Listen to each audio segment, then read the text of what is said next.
My informative speech is going to be about the American Pit Bull Terrier. Are pit bulls the only breed responsible for vicious attacks? My cousin got bit in the face by a Dalmatian.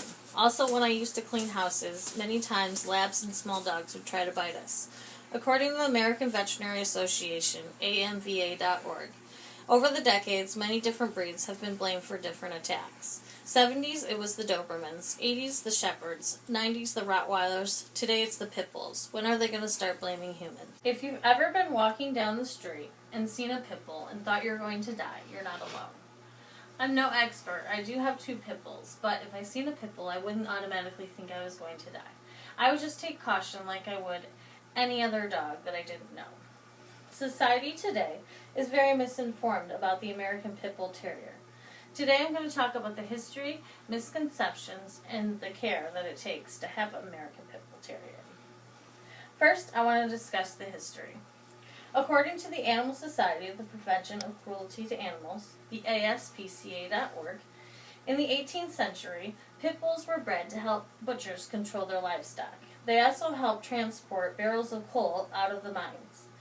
They were also considered nanny dogs because they were very protective of children. Widely known for bull baiting, they would put bulls in a hole that they dug in the ground, and the pit bulls would bite their snouts, and this would help butchers take down unruly bulls and take them to the slaughterhouse.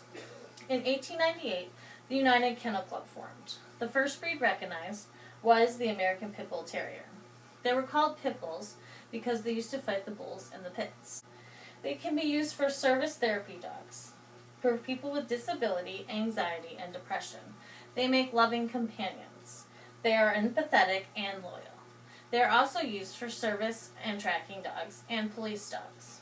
They can detect narcotics and be used for search and tracking. They're confident, curious, trainable, eager. They love to please, and they're very protective, so they make good police rescue dogs. The second misconception, there's 3 reasons. The first is because of mistaken identity. There are pit bulls that are a part of the group considered the bully breed. This bully breed is any dog that's intimidating, short hair, muscular, and has a big head. There's 30 types. There's the Rottweiler, the Bulldog, the Terrier, the Boxer, and the Mastiff. Those are just a few. In this example I have here of the misidentification of pit bulls, people look at these dogs and they automatically think or put them in the pit bull category. Some of them don't even have any pit bull in their breed at all, and some of them do.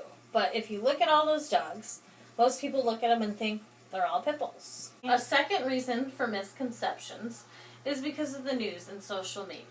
They spotlight pit bulls. You don't very often hear about attacks from other breeds of dogs. And because of these spotlights, they create labels for people, so they automatically think they're aggressive, dangerous, or killers.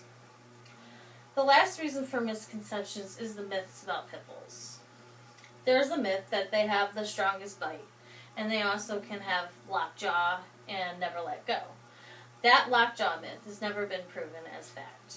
And according to OneGreenPlanet.org, Dr. Brady Barr of National Geographic tested the bite force of the American Pit Bull Terrier, and they tested lower than the German Shepherd, Rottweiler, and the Doberman. Another myth is that they are vicious. People don't take into consideration that most of these dog attacks were dogs that were raised for dog fighting around drugs and gangs. These dogs were beat and starved and chained up in the heat and cold. They were abused and neglected, and sometimes that's how they attacked. The third thing I'm going to tell you is how to care for American Pit Bull Terrier. They need socialization. You should absolutely walk them as much as possible. Socialize them around people, animals, and the environment. That if they adjust to new people, there'll be less random attacks. They also need training. Now remember, each dog is an individual. Just like humans, they don't all learn the same. Start early. Whatever works for one may not work for the other.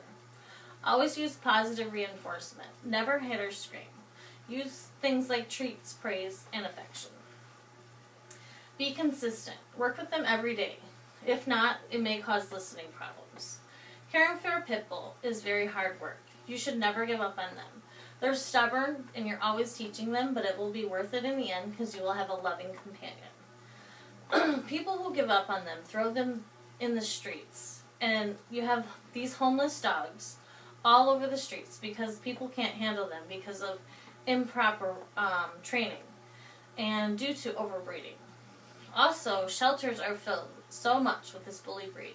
And because people are scared of them, nobody adopts them, and 60% of these dogs in shelters get euthanized every single year. In conclusion, society today is misinformed about the pit bull. Next time you're walking down the street, I hope you feel it more at ease knowing the background of the pit bull. And maybe you can treat this wandering breed like any other dog that you don't know. I hope today that I informed you about their reputation and the misconception. Does anyone have any feedback or comments? You were swaying too much, but I think you did a pretty good job. Maverick, Mickey, do you guys have anything to add?